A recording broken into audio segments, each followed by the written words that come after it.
Hello ಸ್ನೇಹಿತರೆ, welcome back to GS kitchen vlogs and creation. ಸ್ನೇಹಿತರೆ, ಯಾರೆಲ್ಲ ಹೊಸದಾಗಿ ನಾನು ಹಾಕುವಂಥ ವೀಡಿಯೋಸ್ನ ನೋಡ್ತಾ ಇರ್ತೀರಾ, ದಯವಿಟ್ಟು ಸಬ್ಸ್ಕ್ರೈಬ್ ಮಾಡ್ಕೊಂಡಿಲ್ಲ ಅಂದರೆ ಸಬ್ಸ್ಕ್ರೈಬ್ ಮಾಡಿಕೊಂಡು ವೀಡಿಯೋನ ನೋಡಿ ಅಂತ ನಾನು ಕೇಳ್ಕೊತೀನಿ. ಹಾಗೆಯೇ ಇವತ್ತಿನ ಡಿಸೈನ್ನ ಮಾಡ್ಕೊಳ್ಳೋದಕ್ಕೆ ಅಂತ ಹೇಳಿ ಇಲ್ಲಿ ನಾನು ನಾರ್ಮಲ್ ಹೆಮ್ಮಿಂಗ್ ನೀಡಲ್ಗೆ ಒಂದು ಸೈಡು 3 ಎಳೆ ಥ್ರೆಡ್ನ ತೊಗೊಂಡಿದ್ದೀನಿ. ಅದು ಡಬಲ್ ಆದರೆ 6 ಎಳೆ ಥ್ರೆಡ್ ಆಗುತ್ತೆ. ಈ ಥರ ನಾವು ಕಾಟನ್ ಥ್ರೆಡ್ನ ಪ್ರಿಪೇರ್ ಮಾಡ್ಕೋಬೇಕಾಗತ್ತೆ. ಮತ್ತು ಈ ಥ್ರೆಡ್ಡು ನಾವು ಸ್ಯಾರಿ ಕಲರ್ ಯಾವ ಕಲರ್ ತೊಗೊಂಡಿರ್ತೀವಿ ಅಲ್ವಾ, ಸೇಮ್ ಕಲರ್ ಥ್ರೆಡ್ನ ನಾವಿಲ್ಲಿ ತೊಗೋಬೇಕಾಗತ್ತೆ. ಮೊದಲನೇದಾಗಿ ನೋಡಿ, ಇಲ್ಲಿ ನಾನು ನೀಡಲ್ನ ಚುಚ್ಚಿ ಥ್ರೆಡ್ನ ಮೇಲೆ ತಂದು ಮತ್ತು ಈ ರೀತಿ ನೀಡಲ್ನ ಚುಚ್ಚಿ ಥ್ರೆಡ್ನ ತಂದು ಒಂದು ಲಾಕ್ನ ಮಾಡ್ಕೋತೀನಿ. ನೋಡಿ, ಈ ಥರ ಫಸ್ಟು ನಾವು ಥ್ರೆಡ್ನ ಲಾಕ್ ಮಾಡ್ಕೋಬೇಕು. ಲಾಕ್ನ ಮಾಡಿ ಆದಮೇಲೆ ಇಲ್ಲಿ ನಾನು ಒಂದು 3 mm ಬೀಡ್ ಹಾಕೋತಾ ಇದ್ದೀನಿ. 3 mm ಬೀಡ್ ಹಾಕಿ ಆದಮೇಲೆ ನೋಡಿ, ಈ ಥರ ಬೀಡನ್ನ ಹಾಕೋತಾ ಇದ್ದೀನಿ. ಅಂದರೆ ಇದು ಡ್ರಮ್ ಬೀಡ್ ಥರನೇ, ಆದರೆ ಸ್ವಲ್ಪ ದೊಡ್ಡದಿರುತ್ತೆ. ಆ ಥರ ಇಲ್ಲಿ ಬೀಡ್ ಹಾಕ್ಕೊಂಡಿದ್ದೀನಿ. ಮತ್ತು ನೆಕ್ಸ್ಟ್ ಇನ್ನೊಂದು ಬೀಡ್ ಹಾಕೋತೀನಿ. ಬೀಡ್ ಹಾಕ್ಕೊಂಡು ನೋಡಿ, ಈ ಥರ ಇದು ನಮಗೆ ಈ ಶೇಪಲ್ಲಿ ಬರಬೇಕು. ಅಂದರೆ ಈ ಒಂದು ಗೋಲ್ಡ್ ಬೀಡ್ ಎರಡೂ ಮೇಲೆ ಇರಬೇಕು, ಮತ್ತು ಈ ಒಂದು ಬೀಡ್ ದೊಡ್ಡ ಬೀಡ್ ಏನು ಹಾಕ್ಕೊಂಡಿರ್ತೀವಲ್ಲ ಅದು ಇಲ್ಲಿ ಕೆಳಗಡೆ ಇರಬೇಕು. ಆ ಥರ ನಾವಿಲ್ಲಿ ಶೇಪ್ ಬರೋ ಥರ ಹಾಕ್ಕೋಬೇಕಾಗತ್ತೆ. ನೋಡಿಕೊಂಡು ನೀಡಲ್ಲಿ ಹಾಕಿ ಥ್ರೆಡ್ನ ಆಚೆ ತೊಗೊಬೇಕು.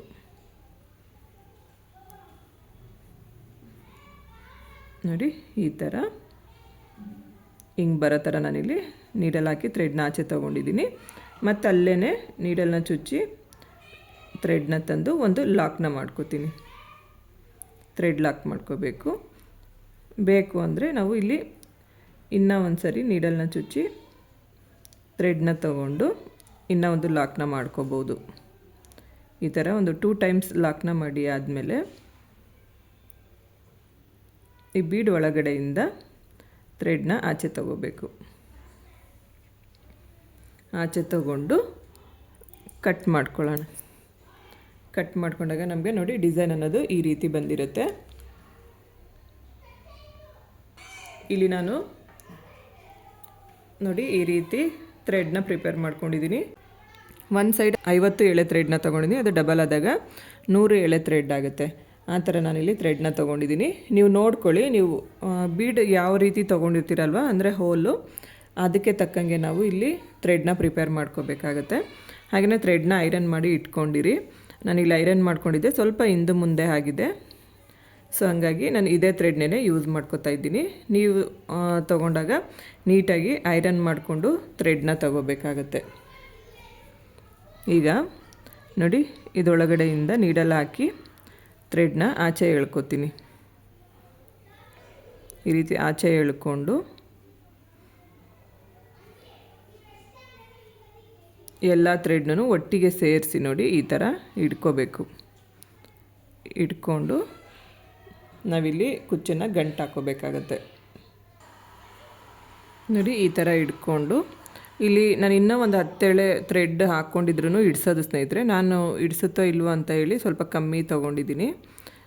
ನೀವು ಬೇಕಿದ್ರೆ ಒಂದು 60 ಸ್ಟ್ಯಾಂಡ್ಸ್ ಕೂಡ ಹಾಕ್ಕೋಬೋದು. ಅಂದರೆ ಇದೇ ಥರ ಬೀಡ್ ತೊಗೊಂಡ್ರೆ ನೀವು 60 ಎಳೆ ಥ್ರೆಡ್ನ ಕೂಡ ತೊಗೋಬೋದು, ಇಡ್ಸುತ್ತೆ. ನೋಡಿ, ಈ ಥರ ನೀಡಲ್ಲಿ ಹಾಕಿ ಥ್ರೆಡ್ನ ತೊಗೊಂಡು ನಾವು ಕುಚ್ಚನ್ನು ಕಟ್ಕೋಬೇಕು.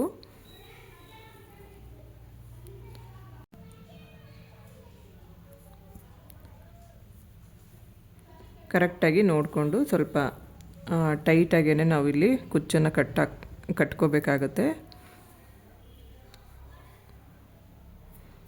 ಒಂದು 3ರಿಂದ 4 ಸಾರಿ ಗಂಟು ಹಾಕ್ಕೊಂಡ್ರೆ ಸಾಕು. ಇಲ್ಲಿ ನಾನು 4 ಸಾರಿ ಕುಚ್ಚನ್ನು ಗಂಟು ಹಾಕೋತೀನಿ. ಹಾಕಿ ಹಿಂದೆಗಡೆಯಿಂದ ಥ್ರೆಡ್ನ ತಂದು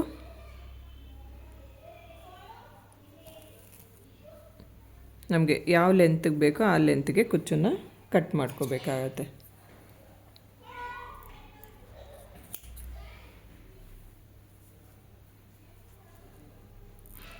ಅದಾದಮೇಲೆ ಉದ್ದ ತುಂಡ ಇರೋಂಥ ಥ್ರೆಡ್ಗಳನ್ನೆಲ್ಲ ಟ್ರಿಮ್ ಮಾಡ್ಕೋಬೇಕು.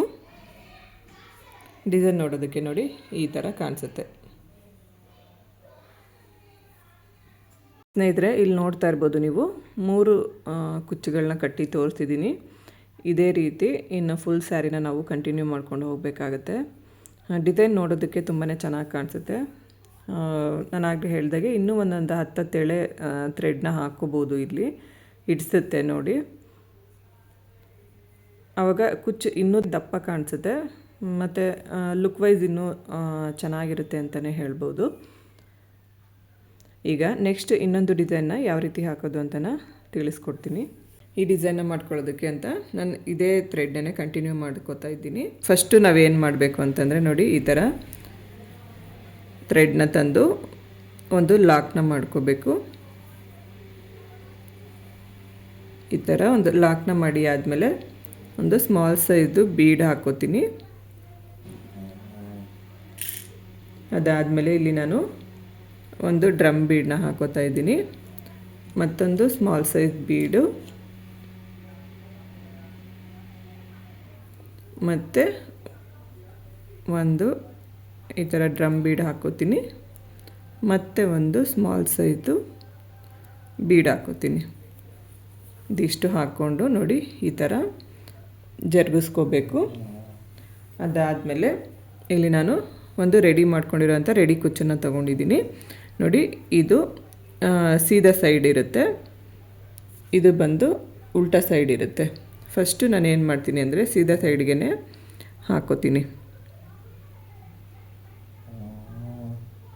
ಸೀದಾ ಸೈಡ್ಗೆ ಹಾಕ್ಕೊಂಡು ಇಲ್ಲಿ ಇನ್ನೊಂದು ಸ್ಮಾಲ್ ಸೈಜು ಬೀಡ್ ಹಾಕೋತೀನಿ.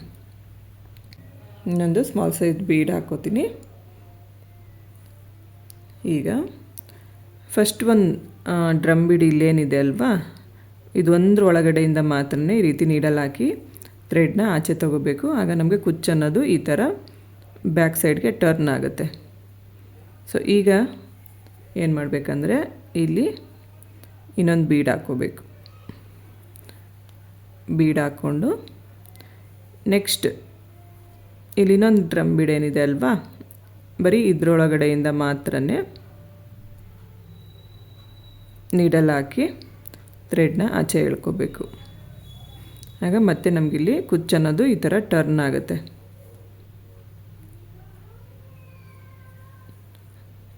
ಈಗ ನಮಗೆ ಕುಚ್ಚು ಸೀದಾ ಸೈಡ್ಗೆ ಕರೆಕ್ಟಾಗಿ ಬಂದಿದೆ.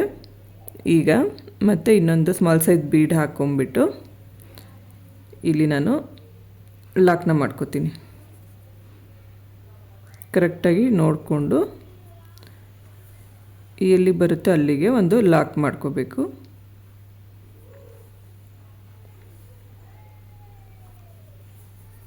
ಈ ಕುಚ್ಚುಗಳೆಲ್ಲ ತುಂಬ ಹತ್ತತ್ರನೂ ಹಾಕೋ ಆಗಿರಲ್ಲ ಸ್ನೇಹಿತರೆ, ಸ್ವಲ್ಪ ದೂರ ದೂರ ಹಾಕೋಬೇಕು. ಆವಾಗಲೇ ಅದು ನೋಡೋದಕ್ಕೆ ತುಂಬ ಚೆನ್ನಾಗಿ ಕಾಣಿಸುತ್ತೆ. ಇವಾಗ ಇಲ್ಲಿ ಹಾಕಿದ್ದೀನಿ ಅಲ್ವಾ, ಇನ್ನೊಂದು 3/4 ಇಂಚು ಜಾಗನ ಬಿಟ್ಟು ಇಲ್ಲಿ ಒಂದು ಈ ಥರ ಹಾಕ್ಕೋಬೇಕು. ತುಂಬ ಒತ್ತಾಗಿನೂ ಹಾಕಬಾರ್ದು, ಆವಾಗ ಡಿಸೈನ್ ಹೆವಿ ಅಂತ ಅನ್ನಿಸ್ಬಿಡುತ್ತೆ, ನೋಡೋದಕ್ಕೆ ಅಷ್ಟು ಚೆನ್ನಾಗಿ ಕಾಣಿಸೋದಿಲ್ಲ. ಈಗ ಹಿಂದೆಗಡೆ ಕೂಡ ಒಂದು ಲಾಕ್ನ ಮಾಡ್ಕೊಂಡಿದ್ದೀನಿ. ಲಾಕ್ನ ಮಾಡಿಕೊಂಡು ಈ ಥ್ರೆಡ್ನ ಕಟ್ ಮಾಡ್ಕೋತೀನಿ ನೋಡಿ. ಫುಲ್ ಡಿಸೈನ್ ನೋಡೋದಕ್ಕೆ ಈ ಥರ ಕಾಣಿಸ್ತಾ ಇರುತ್ತೆ ಸ್ನೇಹಿತರೆ. ಇಲ್ಲೂ ಕೂಡ 2 ಕುಚ್ಚನ್ನ ಕಟ್ಟಿ ತೋರಿಸಿ ನೋಡಿ. ಡಿಸೈನ್ ನೋಡೋದಕ್ಕೆ ಈ ರೀತಿ ಕಾಣಿಸ್ತಾ ಇರುತ್ತೆ. ಇದು ಕೂಡ ಅಷ್ಟೇ ತುಂಬಾ ಚೆನ್ನಾಗಿರುತ್ತೆ. ನಾನು ಆಗಲೇ ಹೇಳಿದಾಗೆ ಒಂದು 3/4 ಇಂಚಷ್ಟು ಗ್ಯಾಪ್ನ ಬಿಟ್ಕೊಂಡು ಕುಚ್ಚಿಂದ ಕುಚ್ಚಿಗೆ ನಾವು ಹಾಕ್ಕೊಂಡು ಹೋದರೆ ತುಂಬಾ ಚೆನ್ನಾಗಿ ಕಾಣಿಸ್ತಾ ಇರುತ್ತೆ. ಸ್ನೇಹಿತರೆ, ಇಲ್ಲಿಗೆ ಈ ವಿಡಿಯೋನ ಮುಗಿಸ್ತಾ ಇದ್ದೀನಿ. ವಿಡಿಯೋ ಇಷ್ಟ ಆದರೆ ಲೈಕ್ ಮಾಡಿ, ಶೇರ್ ಮಾಡಿ, ಕಮೆಂಟ್ ಮಾಡಿ, ಹಾಗೆ ನನ್ನ ಚಾನಲ್ನ ಸಬ್ಸ್ಕ್ರೈಬ್ ಮಾಡ್ಕೊಳ್ಳಿ. ನನಗೆ ಯಾವಾಗಲೂ ಹೀಗೆ ಸಪೋರ್ಟ್ ಮಾಡಿ ಅಂತ ನಾನು ಕೇಳ್ಕೊತೀನಿ. ಸರ್ವೇ ಜನ ಸುಖಿನೋ ಭವಂತು. Thanks for watching.